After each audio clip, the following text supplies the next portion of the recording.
Halo teman-teman, salam sehat selalu.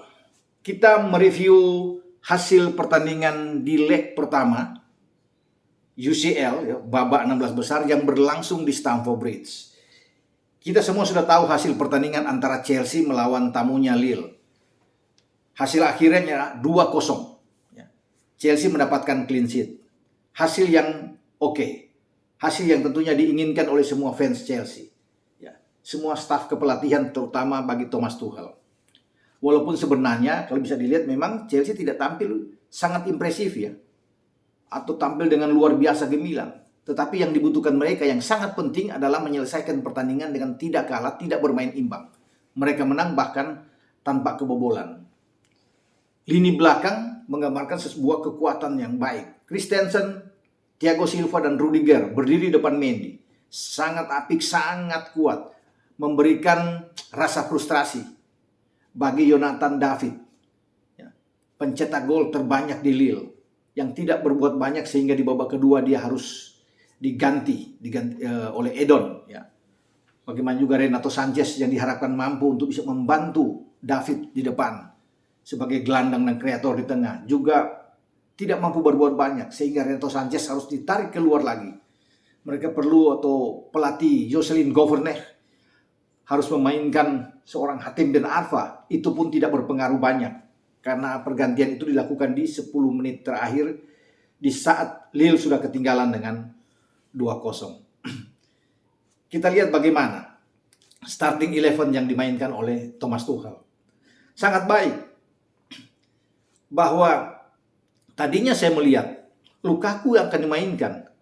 Kali ini Tuchel berani untuk tidak memainkan Lukaku sama sekali, bahkan tidak sebagai pemain pengganti atau super sub. Jadi kelihatan tanpa Lukaku Chelsea itu jauh lebih bagus ya. Memang tidak impresif banget kalau bisa melihat dengan hanya 9 tembakan, hanya 4 on target dan 2 menghasilkan gol. Justru pihak tamu Lille yang melepaskan lebih banyak tembakan. Ada 15 tembakan sepanjang pertandingan. Tapi Lille hanya mendapatkan 2 on target karena kuatnya, saya katakan tadi, kuatnya lini belakang yang digalang oleh Silva, Rudiger dan Christensen. Bahkan Silva tidak menggambarkan dia seorang pemain yang sudah berusia 37 tahun. Sangat dingin, sangat tenang, berwibawa sekali sebagai seorang pemimpin. Ini yang menyulitkan bagaimana pergerakan dia, antisipasi dia untuk membaca pergerakan lawan, yang menyulitkan untuk bisa membuat gol ke gawang Mendy. Penampilan yang luar biasa. Makanya mereka clean sheet, kalau saya katakan ini untuk kelima kali secara beruntun yang mereka lakukan. Sebuah rekor ya. Menjadi klub Inggris pertama yang secara beruntun di kandang mereka tampil sangat baik tanpa kemasukan. Ya. Ini dilakukan oleh Real Madrid pada 2016. Ya. Dengan 6 kali secara beruntun mereka tampil luar biasa di kandang dan tidak kebobolan. Sebelum dilakukan oleh Chelsea saat mereka menjamu Lille, di mana mereka menyapu bersih 5 kandang itu dengan luar biasa. Dan bagi Tuchel, pencapaian ini juga menjadi catatan terbaik buat dia.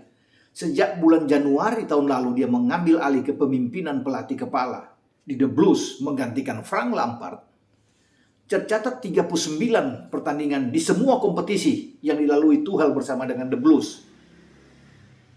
Tidak terkalahkan atau clean sheet ya, di semua kompetisi ya. Kalau bisa dicatat ini. 30 pertandingan dilalui oleh Manchester City dan Sevilla ya, juga dengan clean sheet ya, kalau bicara di semua kompetisi. Tapi Tuchel melakukan itu dengan 39 clean sheet ya. Terbaik di antara semua tim yang ada di 5 Liga Eropa. Luar biasa. Itu yang membuat peluang bagi Chelsea sekarang bukan saja satu kaki mereka ada di babak perempat final atau 8 besar UCL setelah mengalahkan Lille dengan 2-0. Tapi ini menggambarkan bahwa mereka bisa mempertahankan gelar juara di UCL yang mereka rebut pada musim yang lalu saat mengalahkan Manchester City di final lewat gol Kai Havertz. Dan kita lihat Kai Havertz ini sedang naik daun, sedang on fire. Ya, sejak dia menentukan kemenangan Chelsea ya, di Piala Dunia antar klub dengan mengalahkan Palmeiras lewat gol penalti dia. Dan kita tahu bersama, Havertz selalu datang sebagai pahlawan di saat-saat yang menentukan bagi Chelsea. Dan dia sudah terlihat kemarin Ya, bagaimana Havertz ini di menit ketiga saja sudah hampir membuat gol ke gawang Leo Jardim, penjaga gawang Lille. Setelah ada umpan dari sisi kanan dilakukan oleh Cesar Azpilicueta.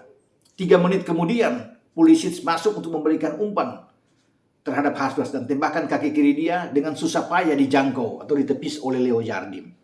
Sebelum di menit ke-8 dia menanduk bola memanfaatkan set piece ya, yang dilakukan oleh Hakim Ziyech lewat sepak pojok. Dan Chelsea membuka harapan sejak gol itu bahwa mereka bisa memenangkan pertandingan. Ya.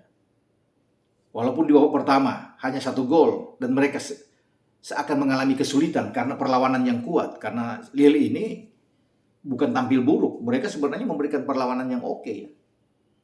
Dan itu terlihat kan dengan mereka hanya 49%, kemudian Chelsea cuma 51%. Jadi ini berimbang sebenarnya permainan. Bahkan dari sepak pojok aja mereka lebih bagus dari Chelsea. Chelsea mungkin cuma 4 kali, mereka ada 6 kali. Secara overall pun dalam akurasi operan di lapangan, Chelsea itu hanya 85%. Ya tipis ya.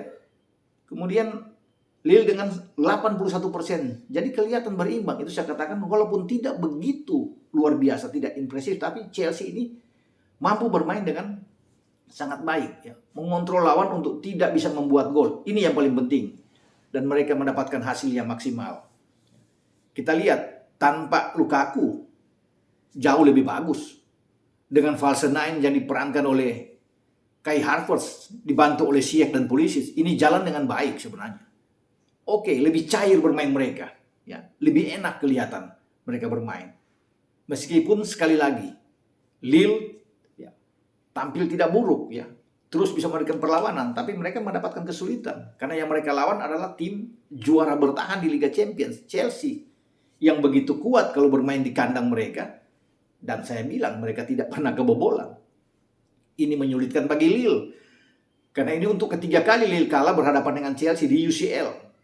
Selalu menghadapi klub-klub Inggris dia bermasalah. 2 kali diantaranya mereka tumbang melawan Manchester United. Jadi memang selamat buat pasukan Tuchel ini. Starting 11 yang bagus. Mengagetkan memang bahwa keberanian bagi Tuchel untuk membangku cadangan Lukaku. Biasanya Lukaku sebagai, boleh tanda kutip, sebagai anak emas yang selalu dimainkan. Tetapi kali ini sama sekali tidak diberikan jam bermain untuk melakukan pergantian pun. Ketika terakhir kali ada pergantian, keluar dengan Pulisic ditarik keluar, yang masuk adalah Timo Werner. Walaupun sudah menit-menit terakhir.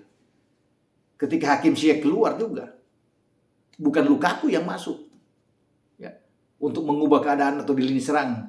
Biasanya ketika Hakim Ziyech keluar, Lukaku masuk, tentunya Havertz akan ke belakang bermain dengan Pulisic. Lukaku akan bermain sebagai nomor 9. Tapi dia tidak memasukkan Lukaku di sini. Yang masuk adalah Saul. Luar biasa. Bahkan Jorginho pun yang saya lihat pasti akan masuk di babak kedua, itu pun tidak. Di saat Kovacic agak bermasalah ya, sebelum masuk di menit 60 dan ditarik keluar, yang masuk adalah Loftus-Cheek. Satu gambaran bagaimana saya lihat ini yang harus dilakukan oleh Thomas Tuchel. Tanpa memandang bulu ya, harus bisa melihat seperti ini. Dan kita juga sudah saksikan bersama bahwa mereka bagus tanpa Lukaku. Di tengah, N'Golo Kante layak untuk mendapatkan man of the match. Tampil sangat bagus. Dalam one on one, pertarungan 1 lawan 1 sulit untuk bisa mengalahkan Kante. Bermain, berlari, ada di mana-mana. Ya, sangat baik sekali. Kita lihat bagaimana gol kedua dari Chelsea. Itu peran yang luar biasa, berlari dari tengah, ya, menggiring bola. Bahkan gelandang dari Lille, Seka, itu tidak mampu untuk bisa mengejar N'Golo Kante. Dan N'Golo Kante mengiris bola pada posisi yang tepat. Dia masuk di mana, di sana ada Jose Fonte yang saya bilang kemarin di video saya, ini pemain yang sangat lemah, ya, lambat dalam membalik badan atau adu speed, ya, karena memang dengan usianya sudah 37 tahun. Dan N'Golo Kante itu masuk dari sisi dia untuk memberikan umpan terhadap Pulisic, dan kita lihat lambat sekali pergerakan dari Jose Fonte untuk bisa menutup bersama dengan Seka. Dan Pulisic bisa membuat gol ke gawang Leo Jardim. Jadi secara keseluruhan memang layak bagi Chelsea untuk bisa menang melawan Lille. Dan ini menjadi sebuah kesulitan bagi Lille di saat mereka akan menjamu di Stadion Pierre Mauroy di 17 Maret yang akan datang. Karena Chelsea hanya butuh imbang ataupun kalah dengan 1-0, mereka tetap akan lolos ke babak 8 besar. Ya. Selamat buat Chelsea, ini sebuah hal yang sangat baik di saat mereka akan menatap pada hari Minggu nanti final di Carabao Cup, Piala Liga Inggris, menghadapi tim yang tangguh, The Reds Liverpool di Wembley. Jadi enak buat mereka di saat mereka sudah menang saat ini, dan mereka sekarang tinggal fokus untuk laga hidup mati menghadapi Liverpool di Piala Liga. Dan bagi Lille, mereka harus bisa menerima kenyataan ini, bahwa mereka itu kalah dari tim terbaik. Namun bagaimanapun Lille masih punya kesempatan. Ya, walaupun terasa berat untuk bisa membuat 3 gol, karena mereka harus butuh 3 gol atau menang dengan 4-1 untuk bisa mereka lolos. Ya. Tapi agak berat kalau melihat pertahanan yang begitu kuat yang dibangun oleh Chelsea. Ya. Sangat baik. Ya. Starting 11 yang sangat kuat diberikan oleh Tuchel. Aspi yang tadinya saya pikir agak diragukan tetap dimainkan. Alonso juga dimainkan. Walaupun dia ditarik keluar digantikan oleh Malang Sarr. Tetapi ini pemain 2 di sisi flank yang sangat baik untuk bermain dalam pertandingan melawan Lille. Dalam pertandingan lainnya, Juventus gagal memenangkan pertandingan walaupun Vlahovic sudah membuat debut dia, gol pertama dia di UCL sejak datang dari Fiorentina pada musim dingin. Namun keunggulan 1 gol itu bermain di El Madrigal, markasnya Villarreal. Gagal mereka pertahankan setelah Dani Parejo menyamakan kedudukan 1-1 untuk mengakhiri pertandingan dengan imbang. Namun bagi Juventus ini satu hal yang sangat baik, bahwa mereka tidak kalah ketika datang di Villarreal. Mereka masih punya kesempatan untuk bisa menjamu bermain di kandang mereka. Dan peluang menang, peluang untuk lolos ke 8 besar masih terbuka buat tim asuhan Massimiliano Allegri. Sampai di sini review saya tentang dua pertandingan yang berlangsung di babak 16 UCL, terutama keberhasilan Chelsea saat menang dengan clean sheet atas Lille dan membuat rekor kandang luar biasa, 5 pertandingan beruntun tidak kalah. Dan 39 pertandingan clean sheet di semua kompetisi yang dibuat oleh Thomas Tuchel sejak ia datang pada Januari tahun lalu. Oke? Ciao!